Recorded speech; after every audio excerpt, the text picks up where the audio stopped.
Hello friends, आज हम chromatography lecture 2 deal करेंगे, जिसमें हम टाइप्स ऑफ क्रोमेटोग्राफी का एक इंट्रोडक्शन समझेंगे कि कितने टाइप्स ऑफ क्रोमेटोग्राफी होती है एंड डिटेल में समझेंगे थिन लेयर क्रोमेटोग्राफी।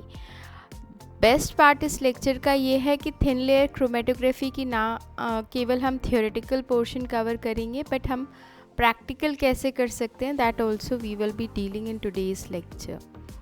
सो क्रोमेटोग्राफी, जैसा कि हमने लास्ट लेक्चर में डिस्कस किया था, कि is a separation of components of a mixture between the stationary and mobile face.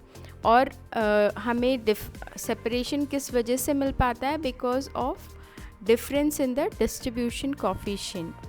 हमने बात की थी एक नॉर्मल फेस की और रिवर्स फेस की, है ना।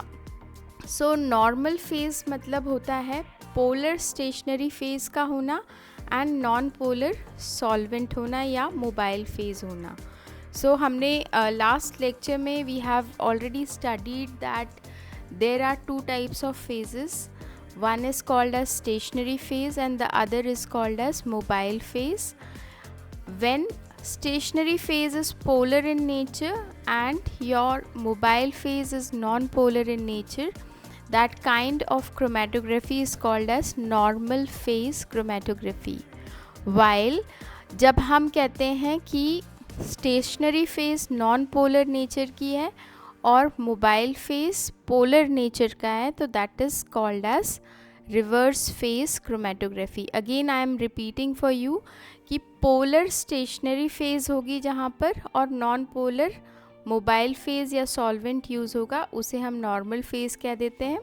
और इसका ठीक उल्टा क्या होता है कि नॉन पोलर स्टेशनरी फेज़ हमारी हो और पोलर हमारा मोबाइल फेज़ हो, that is called as reverse phase chromatography. जब हम HPLC पढ़ेंगे तो ये बहुत ज़्यादा यूज़ में आता है. TLC में भी we will come to know about these terms.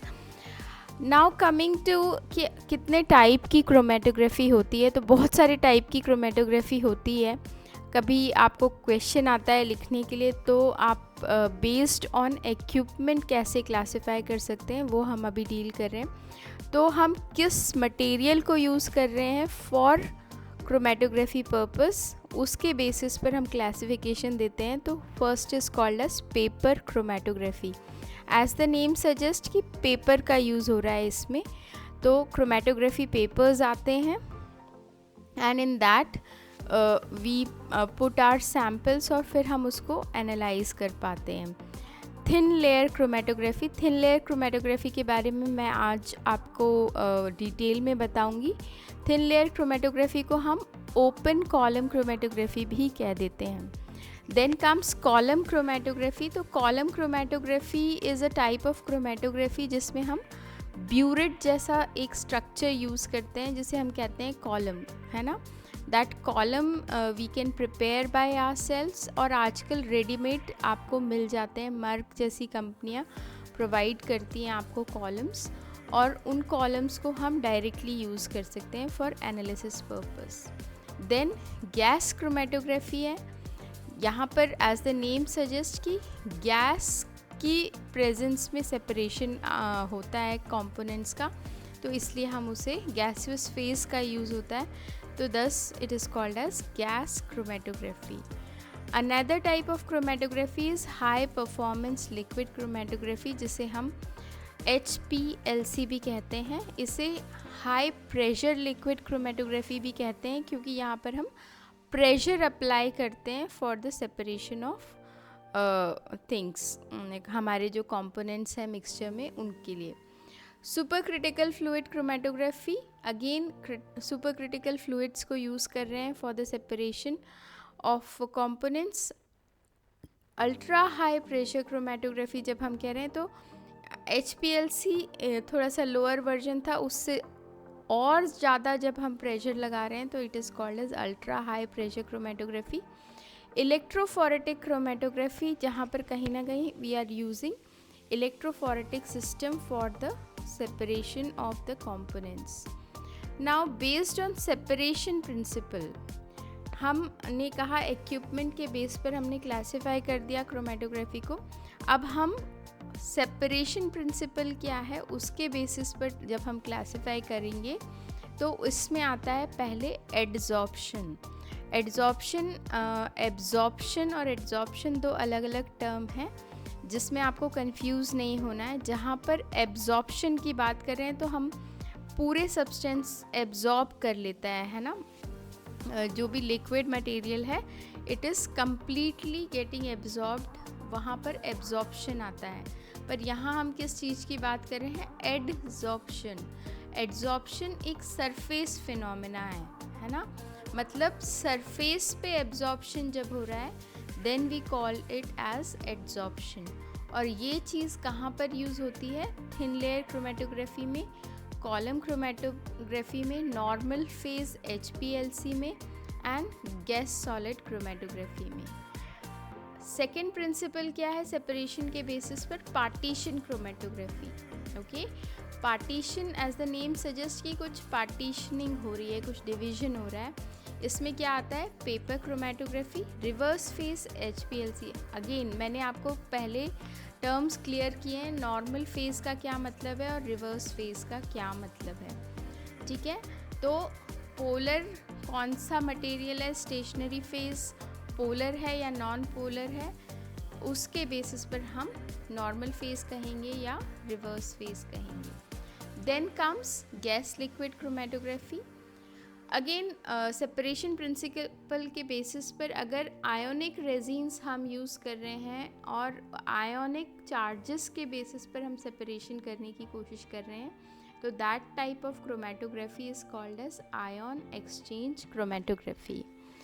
Then comes the affinity chromatography. Affinity chromatography as the name suggests कि specific interaction होगा दो substances के बीच में और उसकी वजह से we can separate out different components, है ना। आपने enzyme substrate reaction देखा होगा, तो enzyme अपने substrate के लिए highly specific होता है, so that comes under affinity chromatography.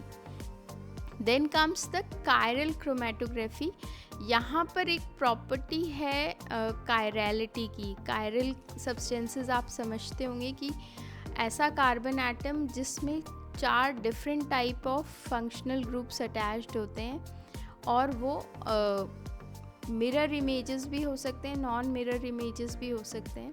तो दैट काइंड ऑफ एनेंशियोमर्स जिसे हम कह रहे हैं, कायरलिटी पर बेस्ड जब हम सेपरेशन कर रहे हैं मॉलिक्यूल्स का, तो that is called as chiral chromatography. It actually इसका यूज़ होता है रेसिमेट्स को सेपरेट करने के लिए। नाउ स्टेशनरी फेज़ हमने पहले भी आपको बताया, अगेन आई एम रिपीटिंग, और आप चाहें तो ये जो स्लाइड है इसको स्क्रीनशॉट ले सकते हैं या नोट डाउन कर सकते हैं, क्योंकि कभी आपको किसी भी एग्ज़ाम में कोई पूछ रहा है कि स्टेशनरी फेज़ क्या है, मोबाइल फेज़ क्या है, डिफरेंट टाइप ऑफ क्रोमेटोग्राफीज़ में, तो आप ये अपनी रिमेम्बरेंस के लिए नोट डाउन कर सकते हैं। स्टेशनरी फेज़ हमने कहा कि सॉलिड फेज़ हो सकती है या लिक्विड फेज़ हो सकती है, coated on a surface of solid. Mobile phase क्या है, जो फ्लोज ओवर स्टेशनरी फेज़ में बी गैसेस और लिक्विड।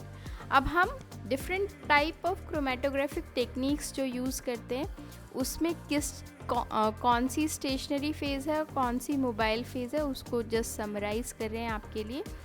थिन लेयर क्रोमेटोग्राफी में स्टेशनरी फेज़ जो होगा वो सॉलिड होगा या लिक्विड होगा, और मोबाइल फेज़ जो होगी वो लिक्विड होगी हमेशा।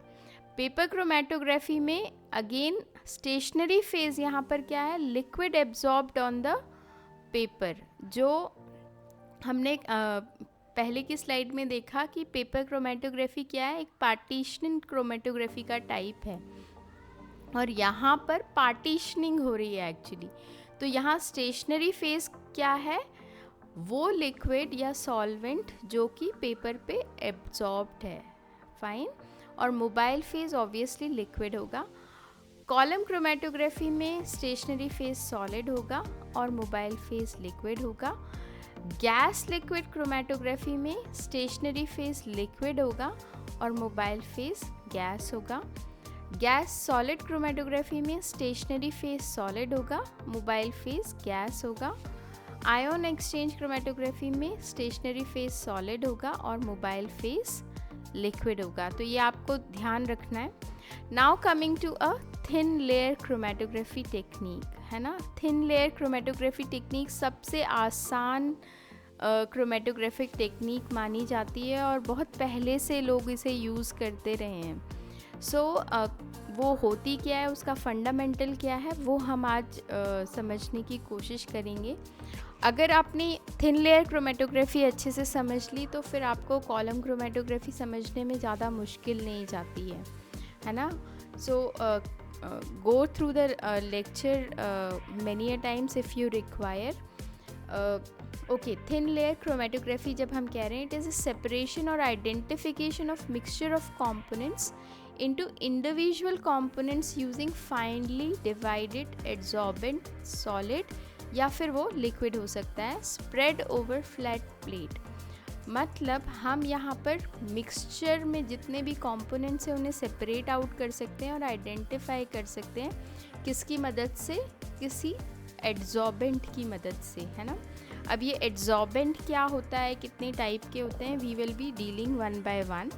सो यहाँ पर हम बात कर रहे हैं अबाउट द एड्जॉर्बेंट सॉलिड या लिक्विड की, जो कि स्प्रेड है किसके ऊपर, एक फ्लैट प्लेट के ऊपर, स्टेशनरी फेस के ऊपर, है ना। हमने बात की थी कि स्टेशनरी फेस डायरेक्टली सेपरेशन में इन्वॉल्व हो सकता है या फिर सपोर्ट अकेले भी प्रोवाइड कर सकता है, और यहाँ पर मोबाइल फेस क्या है, लिक्विड है। अब हम सपोर्ट की बात कर रहे हैं, तो वो सपोर्ट एक फ्लैट प्लेट है जो या तो ग्लास की बनी हो सकती है, प्लास्टिक की बनी हो सकती है या एल्यूमिनियम की बनी हो सकती है।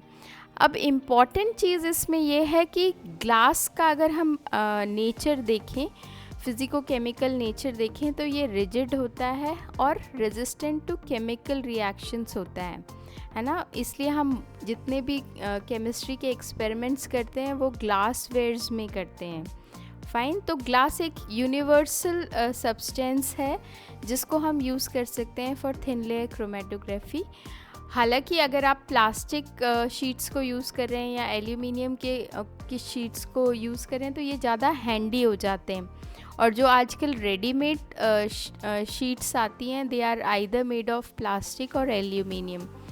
बट ग्लास सदियों से यूज़ होता है एंड हर जगह अवेलेबल भी होता है, तो छोटी से छोटी लैब में भी हम TLC कर सकते हैं और बड़ी लैब में भी कर सकते हैं। So most preferred source of support flat plate is glass, but आज की डेट में प्लास्टिक और एल्यूमिनियम भी उतना ही यूज़ होता है। नाउ जैसा कि मैंने बोला, एड्जॉर्प्शन एक सरफेस फिनोमेना होता है और सरफेस फिनोमेना होने की वजह से ही हम कंपोनेंट्स को आसानी से सेपरेट आउट कर पाते हैं, है ना। The component with more affinity for stationary phase travel slow, यानी कि अगर हमारा जो भी हम स्टेशनरी फेस यूज़ कर रहे हैं, है ना, उसके साथ एफिनिटी ज़्यादा है हमारे सब्सटेंस की, जो भी कंपोनेंट है, कंपाउंड है या सैंपल में जो भी चीज़ें हैं उसकी ज़्यादा एफिनिटी है, मतलब वो ज़्यादा उससे लगाव रखता है, तो जो सेपरेशन होगा वो जो ट्रैवल होगा सब्सटेंस वो धीरे धीरे होगा, है ना। एंड इन्वर्सली क्या होगा, the component with less affinity for stationary phase travel fast, तो जिसकी एक्सेप्टेबिलिटी या affinity with the stationary phase कम होगी तो ऑब्वियसली वो जल्दी दौड़ जाएगा। फाइन, हम थिन लेयर क्रोमेटोग्राफी को drop chromatography, strip chromatography, spread layer, surface, open column chromatography, इन सारे नामों से भी जानते हैं। तो अगर आपसे कभी कोई पूछ रहा है कि व्हाट इज़ ड्रॉप क्रोमेटोग्राफी, तो आपको कंफ्यूज नहीं होना है। You have to understand that it is a name of synonym of thin layer chromatography only. अब एड्जॉर्प्शन होना है तो एड्जॉर्बेंट हमें लगेगा ऐसा मटेरियल जो एड्जॉर्प्शन में हेल्प करेगा, है ना। प्लास्टिक की प्लेट तो एड्जॉर्ब करेगी नहीं किसी चीज़ को, ग्लास प्लेट भी नहीं करेगी, एल्यूमिनियम प्लेट भी नहीं करेगी। बट उसके साथ में हम एक एड्जॉर्बेंट लगा रहे हैं जो कि स्टेशनरी फेज में सेपरेशन में हेल्प करेगा। फाइन। तो एड्जॉर्बेंट बहुत सारी वैरायटी के हो सकते हैं। कुछ मैंने आपके लिए यहाँ पर लिखे हुए हैं, जिसमें है silica gel G, silica gel 60 impregnated with caffeine, silica gel G impregnated with ammonium sulphate, kieselguhr, cellulose, aluminium oxide and silica gel F. तो ये जितने भी एड्जॉर्बेंट हम बात कर रहे हैं, इनकी पोलैरिटी डिफ़र करती है, आपको ध्यान में रखना पड़ेगा, है ना। अगर आप इसमें देखें तो सेल्यूलोज की पोलैरिटी कम रहेगी और एल्यूमिनियम ऑक्साइड की ज़्यादा रहेगी। फाइन। और सिलिका जेल की in between both these things रहेगी। तो सिलिका जेल जब हम बात करते हैं तो it is most preferred source, है ना, जो कि यूज़ करते हैं लोग एज एन एड्जॉर्बेंट। अगेन अब हम इन एड्जॉर्बेंट को यूज़ करके कौन से कंपोनेंट्स को डिटेक्ट कर सकते हैं। फाइन। कुछ यूनिवर्सल एड्जॉर्बेंट हैं जैसे कि सिलिका जेल, वो हम किसी भी चीज़ के लिए यूज़ कर सकते हैं, चाहे माइकोटॉक्सिन्स हो, एरोमेटिक कंपाउंड्स हो, लिपिड्स हो, है ना, एंटीऑक्सीडेंट्स हो, कोई भी ऑर्गेनिक नेचर के कंपाउंड्स हो, we can use silica gel G for its separation. But अगर हम स्पेसिफिकली कुछ करना यूज़ चाहते हैं तो हम स्पेसिफिक एड्जॉर्बेंट वाली प्लेट यूज़ कर सकते हैं, जिसमें आएगा सिलिका जेल जी, जिस जी मतलब होता है जिप्सम, है ना। That gypsum is nothing but a calcium sulphate. तो ये जो जिप्सम है ये हेल्प करता है बाइंडिंग में, इसलिए इसे बाइंडर कहा जाता है। तो सिलिका जेल जी की जो प्लेट रहेगी, we can use it for the separation of variety of mycotoxins, aflatoxins जिसमें आते हैं, है ना। देन सिलिका जेल 60 की अगर हम बात करें, जिसमें कैफ़ीन इम्प्रेग्नेटेड है, तो वो हम एरोमेटिक हाइड्रोकार्बन्स जो कि साइक्लिक नेचर के हैं उनको सेपरेट आउट कर सकते हैं। सिमिलरली अमोनियम सल्फेट इम्प्रेग्नेटेड जिसमें है सिलिका जेल जी में, उसे हम लिपिड्स के सेपरेशन के लिए यूज़ कर सकते हैं। एल्यूमिनियम ऑक्साइड वाली प्लेट हम alkaloids, steroids, terpenes, aliphatic and aromatic compounds as well as some basic compounds के सेपरेशन के लिए यूज़ कर सकते हैं। सेल्यूलोज इम्प्रेग्नेटेड प्लेट्स को हम यूज़ कर सकते हैं, एंटीऑक्सीडेंट, कार्बोक्सिलिक एसिड, नाइट्रोफिनॉल्स। तो variety of compounds can be separated using these substances. आपका नीड क्या है, आपको क्या सेपरेट करना है, उसके बेसिस पर आप एड्जॉर्बेंट मटेरियल सिलेक्ट कर सकते हैं। And as I mentioned earlier कि बहुत सारे TLC plates having different kind of adsorbents already commercially available हैं, तो आप वहाँ से परचेज़ भी कर सकते हैं। अगेन एक चीज़ मैं आपकी नॉलेज में डाल रही हूँ कि प्रॉपर एड्जॉर्बेंट हमें यूज़ करना बहुत इम्पॉर्टेंट है ना। और वो एड्जॉर्बेंट कौन सा हम लें ये किस पे डिपेंड करेगा कि हमारे सैम्पल की प्रॉपर्टीज़ क्या हैं और उसकी सॉल्युबिलिटी क्या है ना। फॉर एग्ज़ाम्पल लिपिड की बात करें हम, तो लिपिड इज़ एक्चुअली लिपोफिलिक, है ना। मतलब पानी से उसका की सॉल्युबिलिटी कम है, पानी में सॉल्युबिलिटी कम है, तो हमें किस तरीके का मटेरियल यूज़ करना पड़ेगा, silica gel G impregnated with ammonium sulphate, है ना। तो ये बहुत इम्पॉर्टेंट पोर्शन होता है कि which adsorbent we have to choose. Again adsorbent choose करते वक्त हमें ये ध्यान में रखना चाहिए कि हमारा जो मटेरियल है, सैम्पल है, वो उसके साथ रिएक्ट तो नहीं कर जाएगा। अगर वो उसके साथ हमारे एड्जॉर्बेंट मटेरियल के साथ रिएक्ट कर जाएगा तो दैट मीन्स वैसा adsorbent we can not use for its separation, क्योंकि वो तो कुछ और ही बन जाएगा रिएक्शन के बाद। जनरली एक मतलब सजेशन है बहुत कॉमन सा कि अगर हमें लिपोफिलिक सब्सटेंसेस को यूज़ करना है ना, तो हम क्या क्या यूज़ कर सकते हैं। ये तो मैंने आपको बहुत स्पेसिफिक कंपोनेंट्स बता दिए जो आप यूज़ कर सकते हो, पर कई बार ऐसा होता है कि हमारे पास एक पर्टिकुलर काइंड ऑफ प्लेट नहीं है या नहीं मिल पा रही है। इन दैट केस हम ये जनरल रूल याद रख सकते हैं कि अगर हमारा लिपोफिलिक सब्सटेंसेस है, मतलब लिपिड में सॉल्युबल है, लिपिड लविंग सब्सटेंसेस है, तो हम सिलिका वाली प्लेट्स यूज़ कर सकते हैं। एल्यूमिनियम ऑक्साइड का एड्जॉर्बेंट यूज़ कर सकते हैं। एसिटाइलेटेड सेल्यूलोज को यूज़ कर सकते हैं और पॉलीएमाइड्स को भी यूज़ कर सकते हैं। फाइन। अगर हमारा सब्सटेंस हाइड्रोफिलिक नेचर का है तो हमें कौन से मटेरियल्स हम एज अ एड्जॉर्बेंट यूज़ कर सकते हैं, लाइक सेल्यूलोज, है ना। सेल्यूलोज के साथ में आयन एक्सचेंजर लगा सकते हैं। पॉलीएमाइड्स भी यूज़ कर सकते हैं। तो इन जनरल हम कह सकते हैं कि पॉलीएमाइड्स ब्रॉड रेंज में यूज़ कर सकते हैं for both hydrophilic and hydrophobic substance separation. Okay, now coming to a different portion कि मोबाइल फेज़ हमारी क्या होनी चाहिए। ऑब्वियसली हमें एक प्रॉपर सॉल्वेंट सिस्टम सिलेक्ट करना बहुत ज़रूरी है।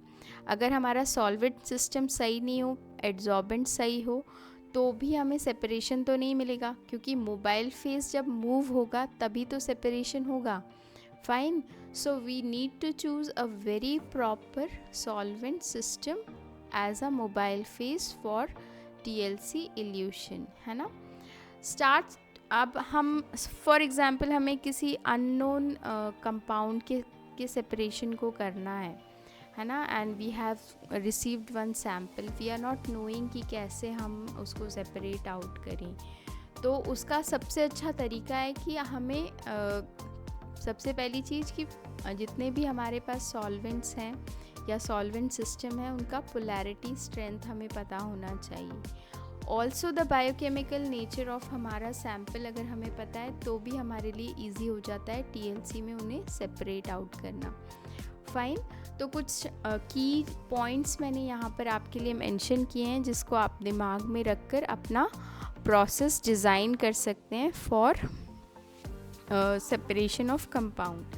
तो सबसे पहले start with pure solvent of medium evolution strength, है ना। हमारी एक दिस इज़ अ हेल्पैप्स इल्यूट्रॉफिक सीरीज़, है ना। ये सॉल्वेंट की लिस्ट है, आप देख सकते हैं। एन हेप्टीन सबसे ऊपर लिखा है, जिसका जो इल्यूशन स्ट्रेंथ है वो लोएस्ट है।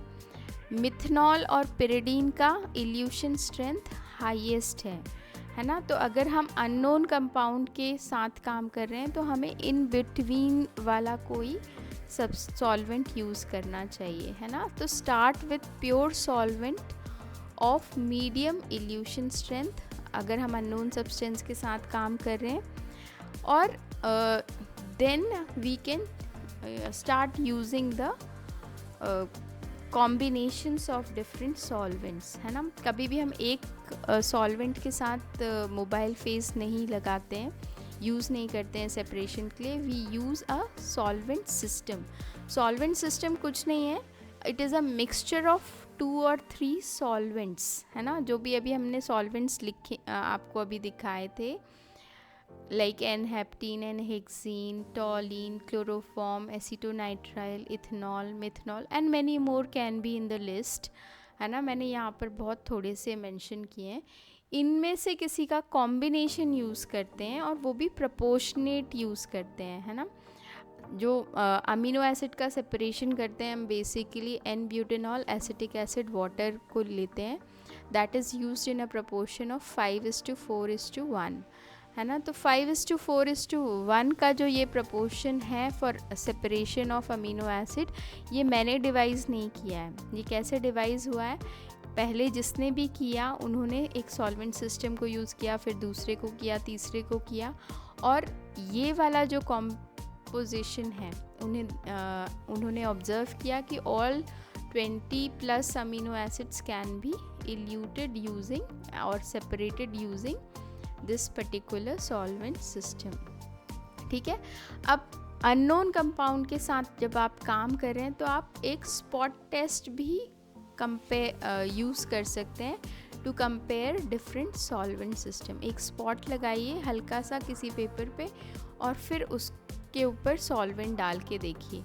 तो अगर सॉल्वेंट के साथ में स्पॉट मूव हो रहा है, दैट मीन्स वो कहीं ना कहीं यूज़ कर सकते हैं हम. अगर वो नहीं मूव हो रहा है, that means it is a not good solvent for that sample, है ना. और बहुत सारे हमने कहा सॉल्वेंट सिस्टम यूज़ करना है हमें for as a mobile phase, but बहुत सारी चीज़ों का कॉम्पोजिशन नहीं डालना चाहिए. सिंपल कॉम्पोजिशंस रखते हैं तो बेटर इल्यूशन मिलता है. फॉर एग्जांपल मैंने आपको बोला N-ब्यूटेनॉल, एसिटिक एसिड, वाटर. तो सिर्फ हमने 3 चीज़ें यूज़ की हैं. फाइन. अगर हम 10 चीज़ें यूज़ करेंगे तो एक तो 10 चीज़ों को जुगाड़ना बहुत मुश्किल काम होता है. फिर उनको मेंटेन रखना, उनका प्रपोर्शन बनाना, all that becomes a tedious. और सेपरेशन भी कई बार we don't get properly. So what is important here is कि हमें अपना सॉल्वेंट सिस्टम जो यूज़ कर रहे हैं एज अ मोबाइल फेस, उसे सिंप्लीफाइड रखना चाहिए. अगेन सॉल्वेंट सिस्टम वो होना चाहिए जो कि हमारी TLC में जो लेयर है उसको वेट कर सके, है ना. ऐसा नहीं होना चाहिए कि वो उड़ जाए, वेट ही ना कर पाए. ओके. अगर हमें नहीं पता है कि किस सब्सटेंस को हमें यूज़ करना है, कितना यूज़ करना है, तो वी कैन डेफिनेटली मूव. और हमेशा ऐसा करना भी चाहिए कि before trying to do any kind of research और एक्सपेरिमेंट हमें लिटरेचर रिव्यू थोड़ा सा कर लेना चाहिए. जो भी बुक्स अवेलेबल हैं, लिटरेचर अवेलेबल है, उसको गो थ्रू करना चाहिए. जैसे कि आई टोल्ड यू कि अगर हमें अमीनो एसिड को सेपरेट आउट करना है तो हमें एक पर्टिकुलर सॉल्वेंट सिस्टम यूज़ करना पड़ेगा. तो that can be found in the literature also.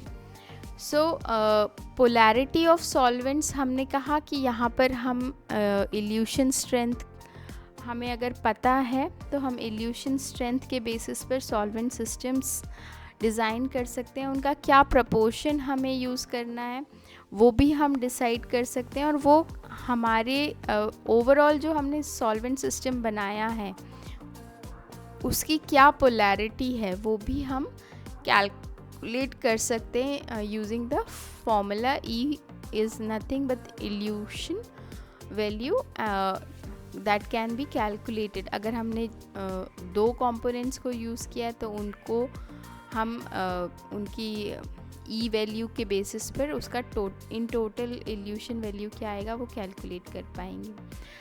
Now coming to the technique, है ना. तो टेक्निक थिन लेयर क्रोमेटोग्राफी की अगर मैं आपको बताऊं तो बहुत सिंपल है. It is not at all difficult, है ना. उसके लिए आपको रिक्वायरमेंट क्या क्या होगा. आपको एक चैम्बर चाहिए, है ना. ग्लास चैम्बर चाहिए, ग्लास बॉटल भी हो सकती है. आपको ध्यान ये रखना है कि वो बॉटल या चैम्बर का जो बेस है वो फ्लैट हो, अनइवन ना हो. क्योंकि जब आप प्लेट रखेंगे उसके ऊपर तो अगर अनइवन सरफेस होगा तो वो टेढ़ा हो जाएगा. टेढ़ा हो जाएगा TLC प्लेट तो जो हमारा सैम्पल रन होगा वो टेढ़ा होगा, है ना. सो जो भी हम कंटेनर यूज़ कर रहे हैं जिसमें हमें अपनी TLC प्लेट को रखकर उसका इल्यूशन करना है, that should be flat from the bottom. Then obviously वहाँ पर कवर होना चाहिए, है ना. कवर ऐसा होना चाहिए कि it should be very tightly fitted, है ना. अगर टाइटली फिटेड ग्लास कवर नहीं होगा आपका तो व्हाट विल हैपन कि सॉल्वेंट सिस्टम जो भी आप यूज़ करेंगे वो सब उड़ जाएंगे, है ना. जितना भी मैंने आपको लिस्ट में दिखाया वो सारे वॉलेटाइल कंपाउंड हैं. उनकी वॉलेटिलिटी डिफ़र कर सकती है, उनका डिग्री ऑफ इवेपोरेशन या फ्यूम्स में कन्वर्ट होने का प्रोसेस डिफ़र कर सकता है, but they all are vaporising. Fine.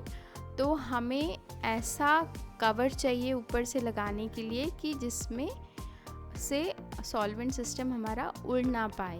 Fine. तो टाइट फिटिंग चाहिए। अगर टाइट फिटिंग सपोज आपके पास नहीं है तो आप कैसे करोगे? You can seal it with the help of Vaseline. Fine. आप का जो जार है उसके ऊपर वाले सरफेस पे आप वैसलीन या सिलिका लगा दीजिए और उसके ऊपर अपना ढक्कन ढक दीजिए। तो व्हाट विल हैपन कि वो एयर टाइट हो जाएगा। फिर आपको क्या करना है? आपने एक ग्लास जार लिया, अपना सॉल्वेंट सिस्टम बना लिया। Now you have to pour that solvent system into the jar. कितना डालेंगे आप उसमें? ऊपर तक नहीं भरना है आपको सिर्फ इतना डालना है कि वो एक लेयर बना दे नीचे 1 सेंटीमीटर अप्रॉक्सीमेटली, जिसकी विड्थ हो। फाइन। हमने आपको अभी TLC प्लेट यहाँ पर शो की है। TLC प्लेट में हमने कहा कि स्पॉट हम 2 सेंटीमीटर पे लगाएंगे। फाइन। 2 सेंटीमीटर पे क्यों लगाएंगे? क्योंकि अगर हमने 1 सेंटीमीटर पे लगा दिया तो वो सॉल्वेंट सिस्टम के साथ घुलकर पूरे सोल्यूशन में डिज़ोल्व हो जाएगा हमारा स्पॉट जो भी था सैम्पल का। So in order to prevent it हम स्पॉटिंग थोड़ा सा ऊपर की तरफ लगाएंगे, बहुत ज़्यादा ऊपर नहीं लगाएंगे। बहुत ज़्यादा ऊपर लगाने से नुकसान क्या होगा कि सैम्पल को रन करने के लिए कम जगह मिलेगी तो उतना अच्छा सेपरेशन नहीं हो पाएगा। Fine. Spots properly separate out नहीं हो पाएंगे। सो व्हाट इज़ रिक्वायर्ड? सबसे पहले एक ग्लास जार चाहिए जो कि टाइटली फिटेड लिड होना चाहिए उसके ऊपर। देन हम उसमें सॉल्वेंट सिस्टम डाल देंगे। सॉल्वेंट सिस्टम डालने के बाद में हम उसे 30 मिनट्स के लिए ढक्कन लगाकर छोड़ देंगे। उससे क्या होगा कि जो हमारा ग्लास जार है वो सैचुरेट हो जाएगा। फाइन। सैचुरेट हो जाएगा, अंदर का एनवायरनमेंट मतलब पूरे में वेपर्स फैल जाएंगे। अब हम अपनी TLC प्लेट जिसमें हम स्पॉट लगाएंगे उसको अंदर रखना है। अगेन स्पॉटिंग का भी एक प्रोसीजर होता है ना। अगर आप रेडीमेड TLC प्लेट यूज़ कर रहे हैं तो आप डायरेक्टली कैपिलरी ट्यूब यूज़ कर सकते हैं और अपने सैंपल को उस कैपिलरी ट्यूब की मदद से स्पॉट लगा सकते हैं TLC प्लेट के ऊपर। इन केस अगर आपके पास suppose commercially available TLC plate नहीं है तो आप क्या करेंगे? तो आपको मार्केट से सिलिका जेल जी खरीदना पड़ेगा। सिलिका जेल जी खरीद कर आपको 2:1 के रेशियो में उसे पानी के साथ मिक्स करना पड़ेगा। कई बार आप सॉल्वेंट्स भी यूज़ कर सकते हैं, डिपेंड करता है कि आपको कौन सा काम करना है। फाइन। फॉर एग्ज़ाम्पल अगर आपको क्वांटिटेटिव पर्पस से कुछ काम करना है तो आप सॉल्वेंट सिस्टम्स भी यूज़ कर सकते हैं। अगेन आपने एक स्लरी बनाई, किसकी? सिलिका जेल जी की या किसी भी एड्जॉर्बेंट की इन अ पर्टिकुलर सॉल्वेंट जो कि यूनिफॉर्म स्लरी बनाने में हेल्प करेंगे। हम ऐसा समझ सकते हैं कि जैसे भजिए की घोल की डेंसिटी होती है उतनी डेंसिटी वाला हम एक घोल बना रहे हैं। फाइन। उस घोल को हमें ग्लास प्लेट के ऊपर स्प्रेड करना है। तो स्प्रेड करने के लिए हमें क्या करना पड़ता है? We have to hold the plate at a 45 degree. आपको अपने थंब और इंडेक्स फिंगर की मदद से प्लेट को होल्ड करना है और उसको थोड़ा सा टिल्ट आउट करना है at a angle of 45 degree, है ना, अप्रॉक्सीमेटली। अब जो भी आपने स्लरी बनाई है वो स्लरी आप ऊपर वाले पोर्शन से जहाँ से आप पकड़े हैं उधर से डालना शुरू करेंगे, उस एज से डालना शुरू करेंगे और धीरे धीरे स्लरी को नीचे मूव होने देंगे जैसे कि फिसल पट्टी से पानी बहता है। Fine. Once the slurry moves to the bottom आप प्लेट को स्ट्रेट कर लेंगे। स्ट्रेट इन अ सेंस कि हॉरिजॉन्टल टू द सरफेस, है ना, वर्टिकल नहीं कर देंगे, हॉरिजॉन्टल रखेंगे। हॉरिजॉन्टल रखकर उसे धीरे से किसी स्टेशनरी प्लेटफॉर्म पर रख कर छोड़ देंगे, है ना। And it will take approximately, अगर गर्मी का सीज़न है तो 2 से 3 घंटे में ड्राई हो जाएगा। बरसात या सर्दी का सीज़न है तो थोड़ा ज़्यादा टाइम भी लग सकता है। So once your plate is set, then it is ready for spotting and to be used for analysis purpose. Activation of plate भी किया जाता है. एक्टिवेशन में हम क्या करते हैं कि जो भी हमारी TLC प्लेट है उसको थोड़ी देर के लिए हॉट प्लेट के ऊपर, जो कि थोड़ा सा गर्म है, उसके ऊपर रख देते हैं या फिर हॉट एयर ओवन के अंदर रख देते हैं. तो we have to activate the plate for small duration. ये डिपेंड करता है कि हम कौन से प्रोटोकॉल को फॉलो कर रहे हैं. सो आफ्टर एक्टिवेशन आपने अगेन उसमें स्पॉटिंग करना है. स्पॉटिंग किसकी मदद से करते हैं? कैपिलरी ट्यूब की मदद से करते हैं. अगर आपके पास कैपिलरी ट्यूब नहीं है तो जो माइक्रोपिपेट का सबसे छोटा वाला टिप होता है ना, जो 20 माइक्रोलीटर वाली पाइपेट में यूज़ होता है, उस टिप को भी आप यूज़ कर सकते हैं फॉर स्पॉटिंग पर्पस. आपको ध्यान क्या रखना है कि प्लेट के ऊपर आप कितना, बॉटम लाइन से कितना ऊपर लेंगे, 2 सेंटीमीटर ऊपर स्पॉट लगाएंगे अप्रॉक्सीमेटली. और जो आपका जार है उसमें सॉल्वेंट कितना भरेंगे कि वो 1 सेंटीमीटर हाइट तक भर सकते हैं, उससे कम भी भर सकते हैं. फाइन. नाउ अब हमें डेवलप करना है प्लेट को. तो आप डायग्राम में देख सकते हो कि हमने एक जार ले लिया है. जार में हमने अपना सॉल्वेंट भर लिया है और यहाँ पर हमें ध्यान रखना है कि हमारा स्पॉट जो लगाया है हमने, वो पेंसिल की मदद से हमने मार्क भी किया हुआ है ना. पेंसिल क्यों यूज़ करेंगे? क्योंकि अगर हम पेन यूज़ करेंगे तो पेन भी डाई होता है, that will also move with the solvent system. तो वी विल यूज़ पेंसिल. कोई भी क्रोमेटोग्राफी हो, चाहे पेपर हो, चाहे TLC हो, we always do the marking with the help of pencil, या फिर एक शार्प पिन से पिन्स यूज़ कर सकते हैं TLC की केस में to mark the spot. Fine. तो हमने स्पॉटिंग कर दी, हमने जार को सेचुरेट कर दिया. अब हमने जार के अंदर अपनी प्लेट को रख दिया. प्लेट हमेशा ऐसा रखना है कि हमारे तरफ फेसिंग हो, so that we can see कि कहाँ तक वो रन हुआ है. देन आपका स्पॉट धीरे धीरे रन होगा. कई बार आपके सैंपल, जैसे क्लोरोफिल का अगर आप स्पॉट लगाओगे तो क्लोरोफिल जब सेपरेट आउट होगा तो सॉल्वेंट के साथ में आपको वहाँ पर अलग अलग कलर्स दिखाई देंगे, है ना. Different components, chlorophyll A, B, C, सारे अलग अलग सेपरेट आउट होते दिखाई देंगे. और वो चूँकि कलर्ड हैं तो आप उन्हें डायरेक्टली देख सकते हैं और उनका मार्किंग कर सकते हैं. इन केस जब आपका स्पॉट आपको समझ में नहीं आ रहा है कि कहाँ पर आ रहा है, आपके सैंपल कहाँ सेपरेट आउट हो रहे हैं, आपको नहीं दिख रहा है, आपको क्या सिर्फ दिखता है कि कहाँ तक सॉल्वेंट रन हुआ है ना. उस केस में we will mark the end point, है ना. जैसा कि आप प्लेट नंबर 2 में देख सकते हो, जो कि पिंकिश है, जहाँ पर मैंने आपको स्पॉट मार्क करा है एरो की मदद से. उसके ऊपर एक ब्लू कलर की लाइन है, दैट इज़ टेलिंग यू कि कहाँ तक सॉल्वेंट सिस्टम हमने रन होने दिया है ना. अब उसको हमने पेंसिल से मार्क कर लिया. प्लेट को बाहर निकालने के बाद में, है ना, गीली प्लेट पर मार्किंग नहीं करेंगे, हल्का सा एक निशान बस बना लेंगे कि हमें पता चल जाए कि हाँ, यहाँ तक हमारा सॉल्वेंट रन हुआ था. अब अगर विजिबल स्पॉट्स हैं तो हम डायरेक्टली उसको सर्कल आउट कर लेंगे, है ना, और उसका सेंटर पॉइंट निकालेंगे.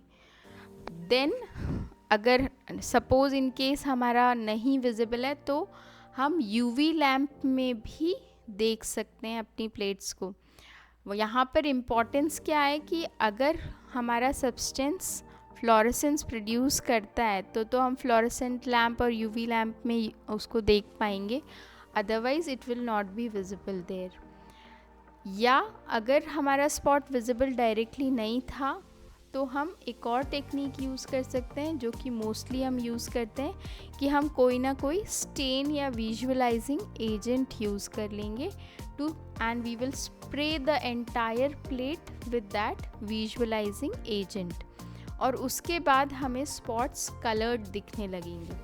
जब कलर्ड दिखने लगेंगे तो we can mark them and we can use it for analysis purpose. Fine. तो हमारी प्लेट रन हो गई। प्लेट रन होने के बाद में हमने उसको सुखा लिया। सुखाने के बाद में हमें स्पॉट्स देखना है। स्पॉट्स देखने के 3 तरीके हो सकते हैं। डायरेक्टली एक हो सकता है जहाँ पर हमें स्पॉट्स विजिबल थे, हमने उन्हें एनसर्कल कर लिया। अगर स्पॉट विजिबल नहीं है तो हम यूवी लाइट में देख सकते हैं। अगर यूवी लाइट में नहीं देखना चाहते हैं, हम उस स्पेसिफिकली देखना चाहते हैं, तो हम विजुअलाइजिंग एजेंट्स को यूज़ कर सकते हैं। ओके, हमें प्लेट को निकालने के बाद ध्यान क्या रखना है कि जहाँ तक सॉल्वेंट रन हुआ है उस पॉइंट को हमें मार्क करना है और वो डिस्टेंस मेजर करना है from the start point. Start point कौन सा पॉइंट है? जहाँ पर हमने स्पॉट लगाया था। Okay, where we have spotted is the start point, हमारे सैंपल को जहाँ लगाया था। तो आप प्लेट में देख सकते हो, जो 3 प्लेट्स हैं यहाँ पर स्क्रीन पर, उसमें 3rd नंबर वाली प्लेट पर मैंने सर्कल बनाया है। और भी बहुत सारे सर्कल्स बनेंगे क्योंकि बहुत सारे कंपोनेंट्स हैं उसमें। Just to make you understand कि मैंने जो सबसे अच्छे से सेपरेट आउट हुआ है उसको बस आपको सर्कल करके दिखा दिया है। नाउ विजुअलाइजिंग एजेंट कौन कौन से हो सकते हैं वो उसको मैंने मेंशन किया है for your knowledge, and you can write down it as well as you can remember it. तो बहुत सारे विजुअलाइजिंग एजेंट हैं, बहुत स्पेसिफिक भी हो सकते हैं, नॉन स्पेसिफिक भी हो सकते हैं। नॉन स्पेसिफिक की अगर मैं बात करूं तो आयोडीन चैम्बर हम यूज़ करते हैं, है ना। आयोडीन चैम्बर में कुछ नहीं करना है, हमें सिर्फ आयोडीन बॉल्स लगती है, एक ग्लास चैम्बर लगता है और हमें इसको इस ग्लास चैम्बर जो कि अगेन एयर टाइट होना चाहिए आपका, उसमें ऊपर ढक्कन जो भी लगाएं आपको क्या करना है, 5 से 7 आयोडीन बॉल्स लेनी है और उस चैम्बर में डाल देना है। Again I wish to tell you कि अगर आपकी TLC प्लेट का साइज़ 10 सेंटीमीटर है तो आप बड़े जार में रखोगे तो वहाँ पर आपको हो सकता है कि 10 आयोडीन बॉल डालनी पड़े। पर अगर आप 250 ml वाले बीकर में काम कर रहे थे तो 4 से 5 बॉल से भी काम हो जाएगा आपका। Once you have put the iodine balls in the chamber, आपने उसका लिड लगा दिया और उसे डार्क में इंक्यूबेट कर दिया फॉर 5 मिनट्स, है ना। उससे क्या होगा कि आयोडीन इवेपोरेट होगा, वेपोराइज होगा और पूरा जो आपका चैम्बर है वो ब्राउन कलर का हो जाएगा फ्यूम्स के कारण। उस चैम्बर में आपको अपना TLC प्लेट इंसर्ट करके रख देना है। Again lid you have to close very tightly and keep it for 5-10 minutes. अगर 10 मिनट में आपको स्पॉट नहीं दिख रहा है तो आप थोड़ा सा इंक्यूबेशन का टाइम बढ़ा सकते हैं। उसके बाद जब आप प्लेट बाहर निकालेंगे तो आपको ब्राउन कलर के स्पॉट्स दिखाई देंगे over the plate. Then again visualizing बहुत सारे एजेंट्स हैं जिसमें अगर हमें सपोज़ किसी एल्कोलाइट सैम्पल है हमारा, तो which reagent is useful is Dragendorff reagent, है ना। अगर हमें ग्लाइकोसाइड्स को एनालाइज करना है तो एंटीमनी ट्राइक्लोराइड रिएजेंट यूज़ कर सकते हैं। अगर हमारे सैंपल में शुगर है तो हम एनालीन फॉस्फेट रिएजेंट यूज़ कर सकते हैं। अमीनो एसिड्स के लिए निनहाइड्रिन यूज़ कर सकते हैं। ऑर्गेनिक कंपाउंड्स के लिए आयोडीन, फिनॉल्स के लिए फेरिक क्लोराइड, अमीन्स हैं, इंडोल डेरिवेटिव्स हैं, एंटीबायोटिक्स है, स्टेरॉइड्स है तो एरलिक रिएजेंट हम यूज़ कर सकते हैं। Now coming to the interpretation of the data, हम डेटा को कैसे इंटरप्रेट करेंगे, तो it is very very simple. हम अगर सारे स्टेप्स में पूरे प्रिकॉशंस लेके चल रहे हैं तो it is really easy to interpret the data in the using TLC। हमने कहा जहाँ से हमने स्पॉट लगाया था, नीचे वाला स्पॉट हमारा सैंपल का जो था वो हमारा स्पॉट है, सैंपल स्पॉट। अब जब उसको हमने रन करवाया इन द सॉल्वेंट सिस्टम तो हमारा सॉल्वेंट सिस्टम एक पर्टिकुलर डिस्टेंस तक गया। That distance is called as solvent front, है ना। आप ब्लू कलर की जो लाइन देख रहे हो और TLC के ऊपर, वो हमारा क्या शो कर रहा है? सॉल्वेंट फ्रंट, मतलब distance from start to solvent जहाँ तक रन हुआ है ना. सॉल्वेंट फ्रंट मतलब सिंपल सी बात है कि सॉल्वेंट जहाँ तक रन हुआ है. अब जब आपने उस पर विजुअलाइजिंग एजेंट डाल दिया या आपको डायरेक्टली विजिबल था वो स्पॉट, आपने उसे एनसर्कल कर लिया. अब आप वो डिस्टेंस मेजर कर रहे हैं किस चीज़ के बीच में? स्पॉट लगाने के बीच में और जहाँ पर आपका कंपाउंड या कंपोनेंट आया है, मिक्सचर सेपरेट आउट हुआ है उसका, है ना. Again just to make you understand better, हमने यहाँ पर जो 3rd नंबर वाली प्लेट थी उसमें सर्कल आउट किया है स्पॉट को, है ना. तो ऐसे जितने भी स्पॉट्स हमें मिले होंगे उन सबको हम सर्कल आउट करेंगे. सर्कल आउट करने के बाद में we will try to calculate the RF value, है ना. रिटेंशन फैक्टर भी कहते हैं हम इसको. और ये रिटेंशन फैक्टर हमें हेल्प करता है ये पता करने में कि हमारा कंपाउंड क्या है ना. उसको आइडेंटिफाई करने में हेल्प करता है. सेपरेशन तो हमने करवा लिया, अब हमें उसका आइडेंटिफिकेशन करना है. तो वो हम कैसे करते हैं? तो RF वैल्यू किसी भी एक सब्सटेंस की, फॉर एग्जांपल मैंने आर्जिनिन यूज़ किया है as a amino acid standard, तो आर्जिनिन का RF वैल्यू 0.56 सपोज है. Fine, in a solvent system of n butanol, acetic acid and water. अब हमने जब अपने अननोन सैंपल को रन किया और similar kind of same RF value हमारी आ रही है ना, जितना कि हमारे स्टैंडर्ड के साथ में आ रही है, then we come to a conclusion कि हाँ, this particular sample is containing arginine amino acid. Fine. Calculate करने का सिंपल सा फॉर्मूला है. रिटेंशन फैक्टर कैसे कैलकुलेट करते हैं? As shown in the screen, distance from start to centre of the substance spot. अब हमने यहाँ क्या कहा है? स्पॉट लगाएंगे तो स्पॉट का एक ऊपर का पोर्शन होगा, एक नीचे का पोर्शन होगा. अब हम ऊपर वाला पोर्शन लें या नीचे वाला पोर्शन लें, ये थोड़ा कन्फ्यूजन होता है. इसलिए हमने क्या किया, हर स्पॉट का एक सेंटर पॉइंट होता है. Fine, centre. तो हमने उस सेंटर से लेकर जहाँ पर हमारा कंपाउंड ऊपर रन होने पर सेपरेट आउट किया है उसका भी एक सेंटर पॉइंट ले लिया. दोनों के बीच का डिस्टेंस हमने मेजर कर लिया. तो यहाँ पर हमने क्या किया, लिखा है distance from start to centre of substance spot, है ना, divided by distance from start to solvent portion. तो जहाँ पर स्पॉट लगाया था वहाँ से कहाँ तक रन हुआ है उधर तक का डिस्टेंस हमने मेजर कर लिया.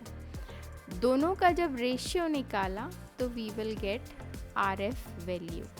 अगेन, RF वैल्यू कभी भी आपकी 1 से ज़्यादा नहीं हो सकती है ना.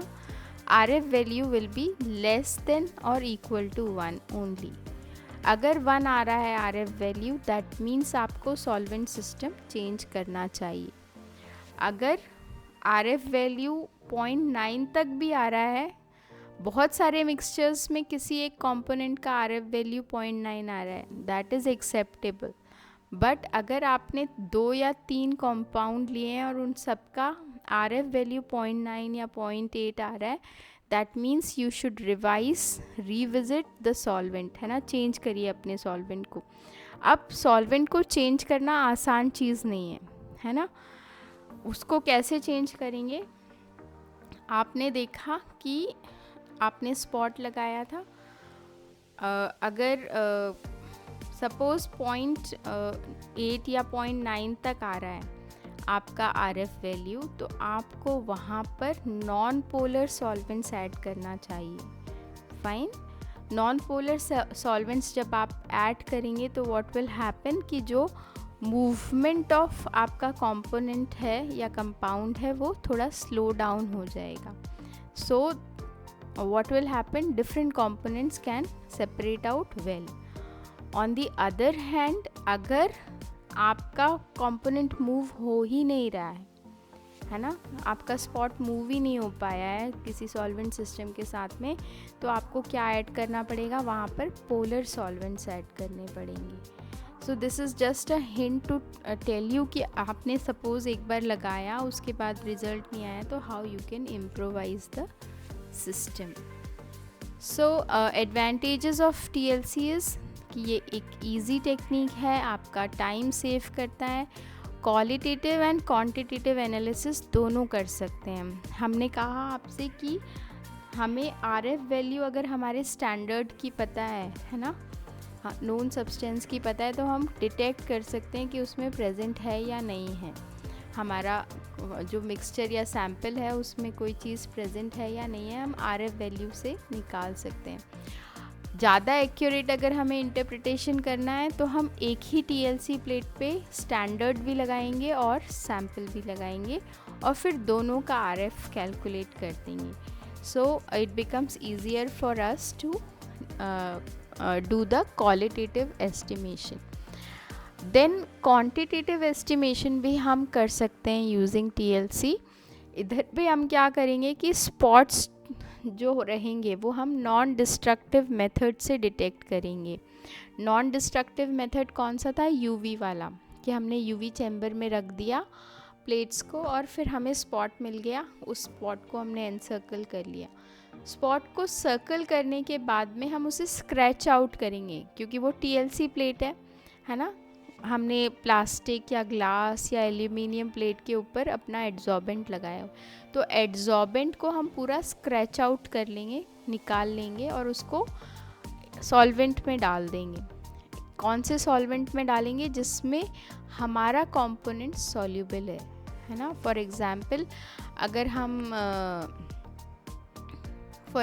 आर्जिनिन की बात करते हैं, तो हमें पता है कि 0.1 नॉर्मल HCl में ये डिज़ोल्व हो जाएगा। तो what we will do, we will dissolve the entire scratched material in that solvent, 1 ml में हमने डाल दिया उसको, and we will centrifuge the entire solution. Centrifuge करने के बाद में जो सिलिका जेल होगा वो नीचे बैठ जाएगा, और जो आपका सॉल्वेंट होगा उसमें क्या होगा, आर्जिनिन होगा। Then you can quantitatively estimate using the spectrophotometer या UV विजिबल या कोलोरोमीटर आप यूज़ कर सकते हैं कॉन्सेंट्रेशन पता करने के लिए। Fine, so both the ways you can use TLC। Thank you for today's lecture, hope you enjoyed the lecture. आपके जो भी कमेंट्स हो मेरे लेक्चर को लेकर, if you want any specific type of lecture to be delivered by me, please do convey me.